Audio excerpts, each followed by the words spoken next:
이 세상은 일체의 현상을 인식하는 나의 마음이 지어낸 대로 생겨나는 것이며 존재의 결과는 오로지 마음이 지어내는 것뿐이다. 안녕하세요. 마음먹기 채널에 오신 것을 환영합니다.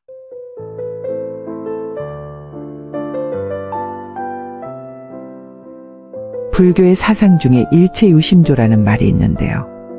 마음이 모든 것을 지어낸다는 뜻으로 행복과 불행은 어떤 마음을 품느냐에 따라 다르게 느껴질 수 있다고 말하는 사상입니다.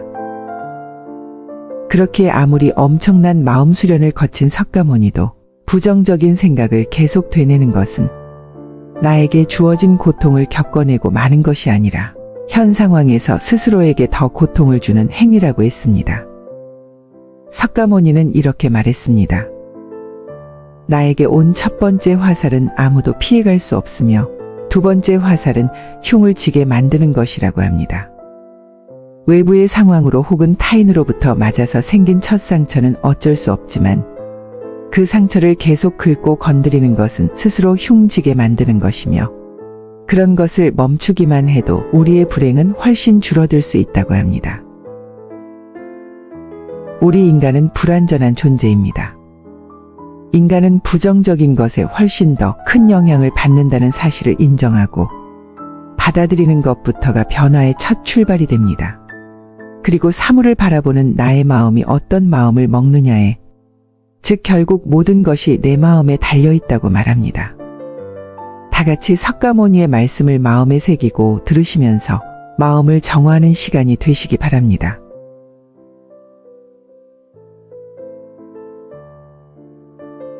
우리는 행복과 불행은 상황에 따라 온다고 생각하지만 그것은 큰 착각이다. 행복과 불행은 내 마음에서 지어내는 것.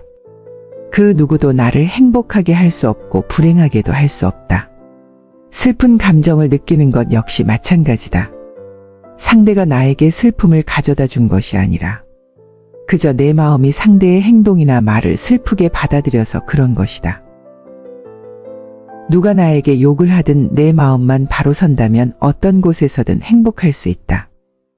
행복과 불행은 모두 내가 만드는 것이다. 우리는 항상 불평, 불만이 많다. 세상은 온통 뒤죽박죽이다. 세상이 복잡한 것은 내가 세상의 이치를 모르기 때문이다. 내가 이 세상의 이치를 안다면 복잡할 것이 하나도 없다. 내가 어떤 마음으로 세상을 바라보냐에 따라서 세상은 달리 보인다. 내가 어떤 생각으로 세상을 바라보느냐에 따라서 그 세상은 평온한 바다가 될 수도 있고 폭풍이 몰아치는 바다가 될 수도 있다. 인간관계도 마찬가지다. 나의 사고방식에 따라 사람이 다르게 보인다.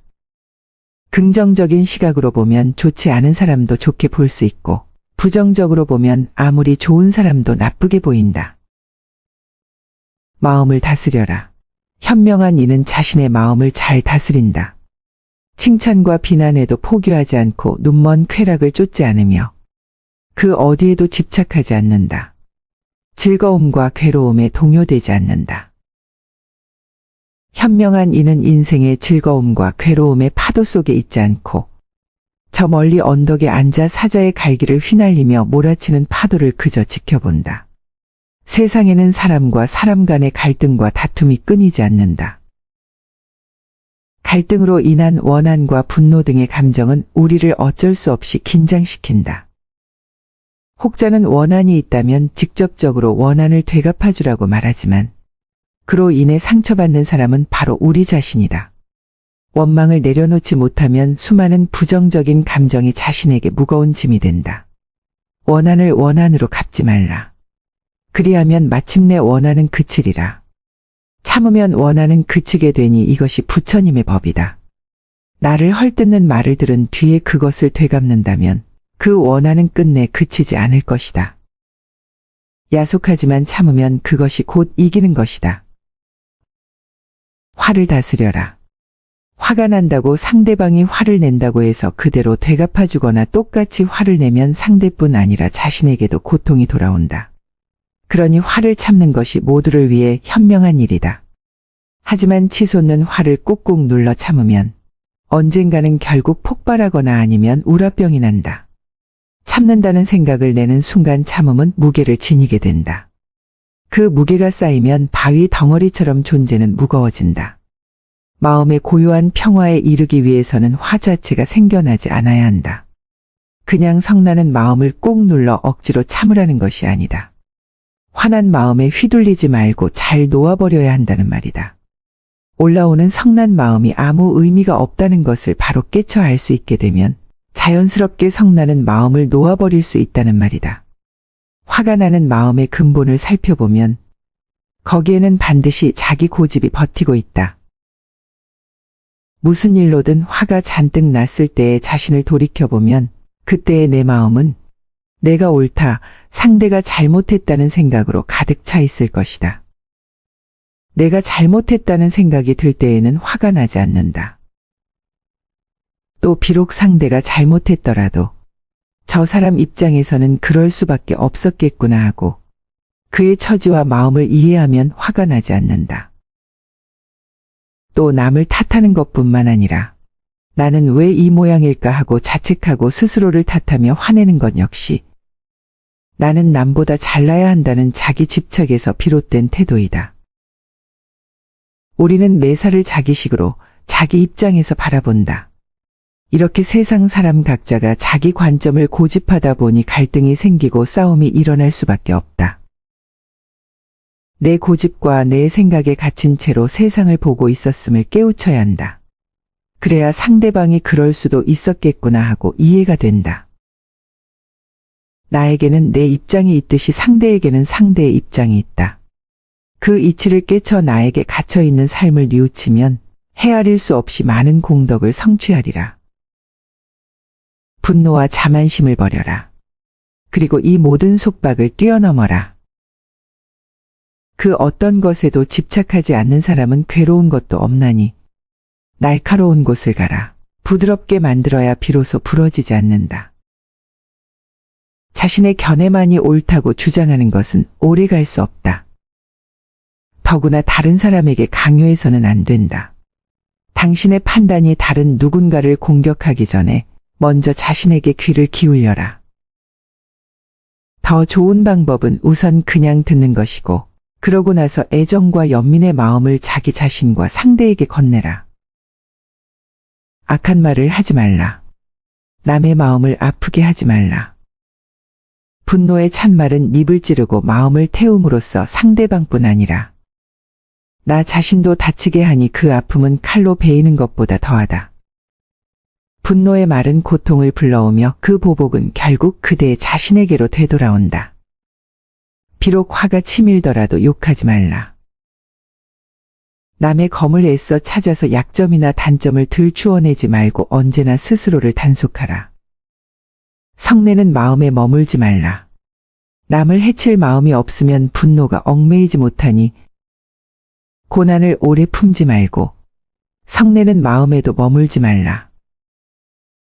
그대 자신을 침묵시킬 수만 있다면 분노와 원한의 바람은 줄어들 것이다. 잘못이 없는 일을 헐뜯지 말며 분열시키는 말을 하지 말라. 분노에 의해 악한 이들은 무너진다. 분노에 정복당하지 말라. 화내는 이에게 같이 화내지 말라. 화를 내는 사람은 화내는 업을 지을 수밖에 없다. 세상이 당신을 어떻게 대하든 세상에서 무슨 일이 일어나든 당신이 그걸 바꿀 수 없다면 굳이 성낼 필요도 집착할 필요도 없지 않은가. 내려놓으라. 내려놓지 못하면 세상은 당신의 적이 될 것이고 내려놓으면 세상이 당신의 일부가 될 것이다. 바꾸고 싶은가? 그럼 당신 스스로를 바꿔야 한다. 지혜로운 사람은 인색하거나 성내지 않고 어리석지 않으며 위험이 닥쳐와도 두려워하지 않고 자신의 이익을 위해 남을 모함하지 않으며 항상 중도에 있다. 지혜로운 사람은 벙어리처럼 침묵을 지키고 왕처럼 위험 있게 가르치며 눈처럼 차고 불꽃처럼 뜨겁다. 숨이 산처럼 높고 크며 쓰러진 풀처럼 겸손하다. 지혜로운 자여, 그대 자신의 마음을 잘 다스려 집착도 성냄도 꾀하라. 그것이 곧 마음의 평화와 행복에 이르는 길이다. 결국 모든 것이 내 마음에 달려 있다. 이 내용과 일맥상통하게 중국의 학자 장자의 이야기를 통해서도 배워볼 수 있습니다. 장자는 강에서 홀로 작은 배를 타고 명상에 잠기기를 좋아했다고 한다. 그런데 어느 날 장자는 여느 때처럼 눈을 감고 배 위에 앉아 명상에 잠겨 있었습니다. 그때 갑자기 어떤 배가 장자의 배에 부딪혀 왔다. 화가 침한 장자는 눈을 감고 생각했다. 무례한 인간이군. 내가 눈을 감고 명상 중인데 어찌하여 내 배에 일부러 부딪힌단 말인가. 장자는 화가 나서 눈을 부릅뜨며 부딪혀 온 배를 향해 소리를 치려고 하였으나 그는 이내 말하기를 포기하였다. 그 배는 아무도 타지 않은 빈 배였던 것이었다. 그저 강물을 따라 떠내려온 빈 배였던 것이다. 순간 장자는 부끄러움을 느꼈고 후에 장자는 제사들에게 이렇게 말했다. 세상의 모든 일은 그 배 안에 누군가 있기 때문이다. 만일 그 배가 비어 있다면 누구도 소리치지 않을 것이고 화를 내지 않을 것이다. 그러니 세상의 강을 건너는 내 배를 빈 배로 만들 수 있다면 아무도 나와 맞서지 않을 것이다. 그리고 아무도 내게 상처 입히려 들지 않을 것이다. 내 배가 비어 있는데도 사람들이 화를 낸다면 그건 그들이 어리석은 것이다. 내 배가 비어 있다면 나는 다른 사람들이 화내는 것을 즐길 수 있다. 텅 빈 공간이 되어라. 사람들이 그냥 지나가게 하라. 내 마음이 화나는 것을 굳이 찾아내어 되새기고 불평과 투정을 부린다면 숯이 뜨거운 줄 알면서도 꼭 쥐고 있는 것이나 마찬가지이다. 너무 애쓰며 살지 마라. 이 몸은 거품과 같아서 오래가지 않고 환술과 같아서 망상으로 생기며 꿈과 같아서 망견으로 생기고 그림자와 같아서 악연으로 생긴다. 부모에게 받은 이 몸은 마치 시방에 허공을 입으로 불면 미진의 티끌이 있는 듯 없는 듯함과 같으며 맑은 큰 바다에 한낱든 거품이 흘러가면서 생겼다가 사라졌다 함과 같다. 겉모습과 몸매와 외모가 중요한 세상. 이런 세상이야말로 이 세상이 얼마나 정신적인 타락의 길을 걷고 있는지를 증명해 주고 있다. 항상 하는 것이거나 고통스럽지 않은 것이라면 몸에 얽매이거나 몸을 사랑할 수 있겠지만 몸의 실체는 어떠한가? 그것은 꿈과 같고 환술과 같고 거품과 같고 그림자와 같고 티끌과 같다. 이런 몸을 무얼 그리 사랑하고 애착하는가? 못났다고 차별할 일이 무엇인가? 모두가 한낱든 구름과 같고 바다에 뜬 거품과 같으며 꿈과 같고 그림자와 같은 것일 뿐이다. 다만 마음이 중요한 것이다. 몸을 중요시 여기는 그 마음이 우리 몸을 더욱 더럽히고 욕되게 만든다. 몸에 얽매이고 집착할수록 정신은 공허하게 총기를 잃고 만다. 몸뚱이 감각 흥분시키려고 애혁에 젖은 생활도 좀 그만하고 몸 형상 모습 생김새를 탓하지 말고 또 얽매이지도 말자. 평범하게 자연스럽게 살라. 불법은 애써 구하는 것이 아니라 단지 평상심을 유지하여 특별한 일이 없게 함이니 추우면 옷을 입고 더우면 옷을 벗고 배고프면 밥을 먹고 졸리면 잠을 자면 되는 것이다. 어리석은 자는 나를 비웃겠지만 지혜로운 사람은 그 뜻을 안다. 애써 구한다는 것은 지금 이 순간에 만족하지 못한다는 말이다.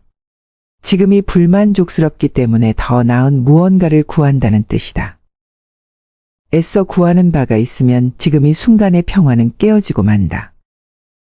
불법은 특별한 노력을 기울여 애써 구하는 것이 아니라 특별한 일이 없게 함으로써 지극히 평범하고 자연스러운 이치에 드는 것이다. 진리는 특별한 사람이 특별한 노력과 특별한 수행을 통해 얻는 특별한 체험이 아니다. 오히려 그 반대로 진리는 평범한 사람이 지극히 평범한 삶으로서 자연스럽게 아주 자연스럽게 다만 평범하게 살아갈 때 얻어지는 것이다. 수행이라는 것은 다만 방편일 뿐이다. 자연스러운 평범함으로 돌아가기 위한 부득이한 방편. 그러나 평범함으로 돌아가기 위해 왜 특별한 방편을 써야 하는가?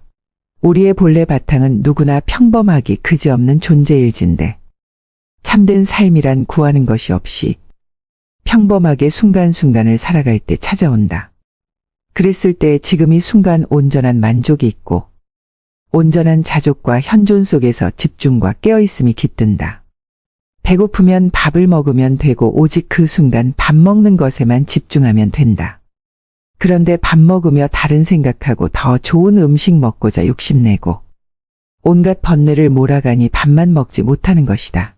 배고플 때 밥 먹는다는 것이 얼마나 평범한 일이고 특별하지 않은 일인가. 추우면 옷을 입으면 되지 더 좋은 옷을 구할 것도 없고 남들보다 더 예쁜 옷을 입고자 분별할 것도 없다.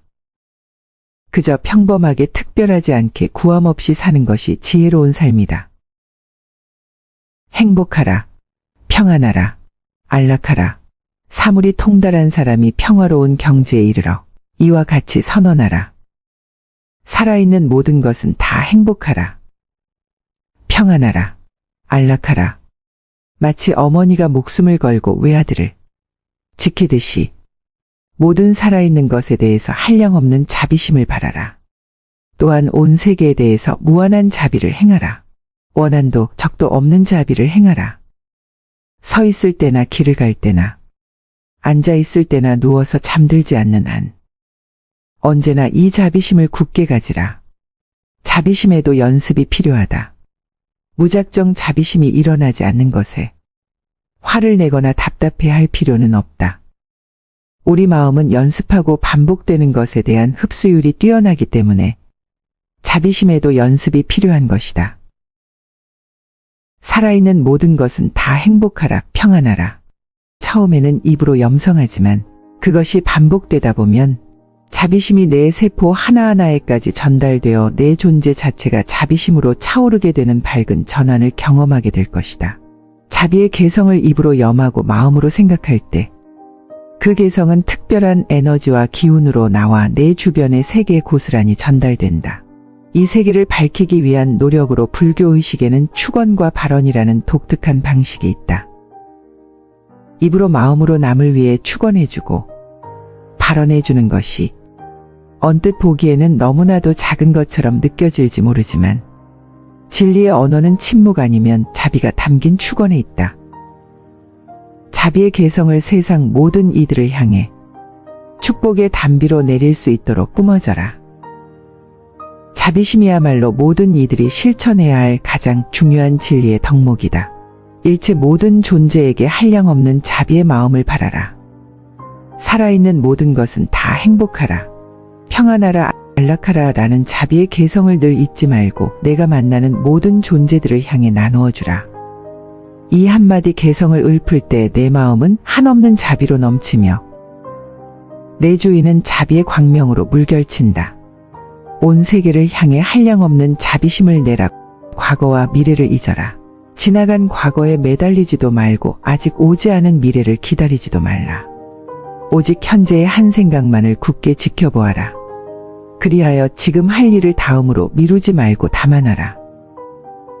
참되게 굳은 관찰로 현재를 살아가는 것, 그것이 순간순간을 살아가는 최선의 길이다. 어떤 이가 석가모니를 찾아가 호소를 했다. 저는 하는 일마다 제대로 되는 일이 없으니 이 무슨 이유입니까? 그것은 내가 남에게 베풀지 않았기 때문이니라. 이 말을 들은 이는 이렇게 말했다. 저는 아무것도 가진 게 없는 빈털터리입니다. 남에게 줄 것이 있어야 주지. 무얼 준단 말입니까? 그렇지 않다. 재산이 없어도 줄 수 있는 5가지는 누구나 다 있는 것이다. 첫째는 부드럽고 정다운 얼굴로 남을 대하는 것이다. 둘째는 사랑의 말과 칭찬의 말을 하는 것이다. 셋째는 마음의 문을 열고 따뜻한 마음을 주는 것이다. 넷째는 호의를 담은 눈으로 사람을 보는 것, 즉 눈으로 베푸는 것이다. 다섯째는 몸으로 때우는 것으로 남의 짐을 들어준다거나 일을 돕는 것이다. 이 5가지를 행하여 습관이 붙으면 너에게 행운이 따르리라. 영혼과 정신을 원하여 살고자 마음먹은 사람은 깜깜한 집에 등불을 들고 가는 사람과 같다. 힘들고 어렵더라도 꿋꿋이 이겨내기만 하면 영혼은 밝아질 것이다.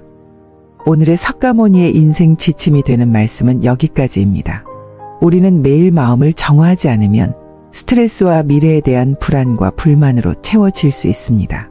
그러니 마음을 가벼이 하고 조금이라도 베풀 수 있는 마음의 여유를 가지고 내가 사랑하는 삶을 살도록 마음먹어야 할 것입니다. 당신이 사는 삶을 사랑하라.